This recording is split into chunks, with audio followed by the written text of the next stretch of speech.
Rusia, uji coba rudal supersonik, target sejauh 100 km hancur.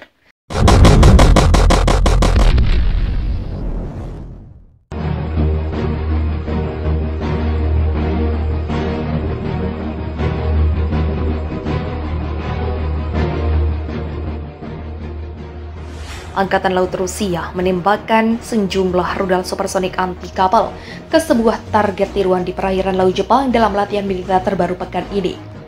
Moskow mengklaim rudal itu sukses mengenai target, seperti dilansir AFP dan Reuters Selasa 28 Maret. Uji coba rudal Rusia itu diungkap Kementerian Pertahanan dalam pernyataan terbaru pada Selasa 28 Maret waktu setempat, dan dilakukan sepekan setelah Perdana Menteri Jepang Fumio Kishida mengunjungi Ukraina secara mengejutkan. Di perairan Laut Jepang, kapal-kapal rudal armada Pasifik menembakkan rudal jelajah Moskit terhadap target tiruan musuh di lautan. Demikian pernyataan Kementerian Pertahanan Rusia dalam pernyataan via Telegram. Disebutkan bahwa 2 kapal militer Rusia ikut serta dalam latihan militer itu. Target yang terletak pada jarak sekitar 100 km berhasil dihantam langsung oleh 2 rudal jelajah Moskit, kata Kementerian Pertahanan Rusia. Moskow menyatakan bahwa unit penerbangan Angkatan Laut mengawasi keselamatan latihan tempur tersebut. Rudal Moskit P-270, yang juga disebut SSN-22 Sunborn, merupakan rudal jelajah supersonik jarak menengah buatan Soviet yang mampu menghancurkan kapal dalam jarak hingga 120 km. Rusia pernah menggelar latihan semacam ini sebelumnya dengan menembakkan rudal Moskit dalam latihan serupa tahun lalu. Menanggapi uji tembak rudal Rusia itu, Menteri Luar Negeri Jepang Yoshimasa Hayashi menyatakan Tokyo akan tetap waspada memantau operasi militer Rusia. Dia menyatakan tidak ada laporan kerusakan usai rudal-rudal Rusia diluncurkan. Kami akan terus memantau pergerakan militer Rusia secara seksama, tegasnya seperti dikutip Jiji Press. Hayashi juga menyebut bahwa usai invasi ke Ukraina dilancarkan setahun lalu, aktivitas militer Rusia terpantau meningkat.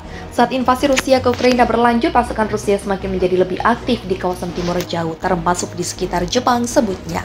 Pekan lalu Rusia menyebut 2 pesawat pengebom strategis Tu-95 miliknya melakukan penerbangan di wilayah udara di atas perairan netral di Laut Jepang.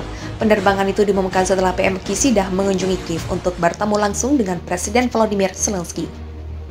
Rudal RS-28 Sarmat milik Rusia adalah rudal balistik antarbenua. Generasi berikutnya yang sangat berat, berkemampuan nuklir dan multiple independent reentry vehicles. Rudal ini diharapkan menjadi tulang punggung pencegah strategis Rusia dalam beberapa dekade mendatang, setelah pengirimannya ke gudang senjata dimulai akhir tahun ini. Menurut perancangan Kepala Perancang di Biro Desain Roket Makeyev Vladimir Dektyar, sistem kontrol rudal Sarmat dirancang untuk memungkinkan rudal untuk melanjutkan perjalanannya, bahkan jika terkena proyektil anti-rudal. Sistem kontrol penerbangan onboard Sarmat memiliki kemampuan untuk mengoreksi lintasan menggunakan GLONASS, yang memungkinkan untuk memastikan akurasi penargetan yang tinggi, termasuk setelah terkena dampak rudal pertahanan udara, ungkap Dektyar dalam sebuah wawancara dengan Sputnik. Sekedar informasi, GLONASS adalah sistem navigasi global berbasis satelit GPS, Galileo, dan Beidou, Rusia dengan jangkauan 18.000 km, kata Dektyar. Sarmat dapat mencapai hampir semua titik di planet ini. Akselerasinya yang cepat ke kecepatan yang dibutuhkan memberikan kemungkinan besar untuk mengalahkan sistem pertahanan rudal musuh selama fase aktif penerbangan, kata akademisi tersebut. Peralatan Sarmat mencakup berapa lusin jenis muatan yang berbeda, yang memungkinkannya melakukan tugasnya secara praktis di mana saja di dunia. Tambahnya seperti dikutip dari kantor berita Rusia itu Jumat 23 September. Selain itu dikatakan oleh Dektyar, tidak mungkin bagi musuh untuk secara tepat menghitung lintasan hulu ledak rudal, dan sulit untuk mendeteksinya karena Sarmat dilengkapi dengan peralatan khusus yang dirancang untuk menyembunyikannya dalam penerbangan, baik di dalam atmosfer bumi maupun di luarnya. Dektyar yang memiliki lebih dari 50 tahun pengalaman mendesain roket, menyatakan keyakinannya bahwa Sarmat akan menghapuskan semua perkembangan NATO dengan kinerja penerbangan yang tak tertandingi, tetapi juga solusi ilmiah dan teknis yang digunakan dalam pengembangannya, dan teknologi modern yang digunakan dalam pembuatannya. Sosok yang memiliki latar belakang desain rudal balistik yang diluncurkan dari kapal selam ini kemudian menjelaskan bahwa selama desain awal Sarmat dan tahap dokumentasi desain lanjutan, para ilmuwan roket Rusia mengadopsi prinsip-prinsip desain rudal Angkatan Laut ke analog, yang diluncurkan di darat, yang berat dan dimensinya melebihi rudal Angkatan Laut sebanyak 5 kali. Ini memungkinkan kami pertama untuk menyediakan rudal dengan karakteristik kinerja penerbangan yang unik, dan kedua untuk mengurangi waktu pengembangan tanpa kehilangan keandalan sejumlah komponen dan rakitan roket, jelasnya. Dektiar juga menunjukkan keunggulan Sarmat atas pendahulunya yang R-36M2. Voyevoda, NATO menyebutnya SS-18 Satan setelah tes selesai dan Sarmat dioperasikan. Rudal itu akan menggantikan sistem rudal Voyevoda yang kehadirannya di komponen berbasis darat dari triad nuklir Rusia sangat mengkhawatirkan NATO, dan yang secara tidak sengaja disebut oleh blog itu sebagai Satan. Pakar NATO bahkan menyebut Sarmat sebagai Satan II. Saya akan menyebutnya Satan Kuadrat. Kata akademisi itu, RS-36M2 telah beroperasi dengan kekuatan nuklir strategis Soviet dan Rusia sejak akhir 1980-an. Dektiar menyatakan keyakinannya bahwa begitu sistem itu dikerahkan, Sarmat akan menjadi perisai yang andal bagi Rusia dalam situasi geopolitik global yang sulit saat ini. Faktor utama dalam pencegahan nuklirnya dan alasan untuk melanjutkan negosiasi nyata untuk mengurangi persenjataan senjata nuklir global seluruh sejarah hubungan kemitraan antara kami dan musuh potensial kami di semua bidang. Politik, ekonomi, dan militer selalu menunjukkan bahwa negosiasi nyata yang mengarah pada hasil nyata dan praktis dimulai hanya ketika paratis tercapai pada masalah di tangan atau Rusia memiliki keuntungan, kata kepala insinyur itu. Sarmat dinamai berdasarkan orang-orang Sarmatian yang menghuni stepa Eurasia di zaman kuno.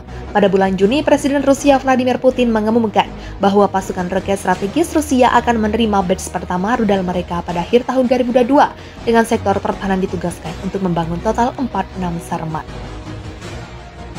Setiap rudal dirancang untuk membawa antara 10-15 MIRV, termasuk hulu ledak nuklir dan penanggulangan pertahanan rudal, serta senjata kendaraan luncur hipersonik Avangard yang dapat bermanuver. Peluncuran uji coba rudal Sarmat pertama yang berlangsung sukses dilakukan pada bulan April. Sarmat adalah salah satu dari setengah lusin senjata strategis yang dibuat oleh kompleks industri militer Rusia selama 2 dekade terakhir setelah keputusan Amerika Serikat pada tahun 2002 untuk keluar dari perjanjian rudal anti-balistik 1972 yang menetapkan larangan keras untuk pembuatan sistem pertahanan rudal canggih, dan karenanya membatasi kebutuhan untuk menempatkan senjata strategis yang dapat menembus pertahanan rudal. Dorongan Rusia untuk meningkatkan pertahanan nuklirnya juga sebagian merupakan tanggapan terhadap PROMS Global Strike, sebuah inisiatif yang dicetuskan oleh Pentagon pada pertengahan 2000-an yang dirancang untuk menghapus pencegahan strategis musuh melalui peluncuran massal rudal balistik dan jelajah konvensional. Rudal Sarmat Avangard dan sistem strategis lainnya yang dikembangkan dan dikerahkan oleh Rusia dirancang untuk memastikan bahwa pertahanan rudal apapun atau kemampuan serangan yang diciptakan musuh berapa rudal nuklir itu masih akan lolos. Dengan demikian diharapkan mendinginkan nafsu musuh untuk menyerang Rusia sejak awal. Adu kuat antara rudal nuklir sahabat Rusia dengan Minuteman AS.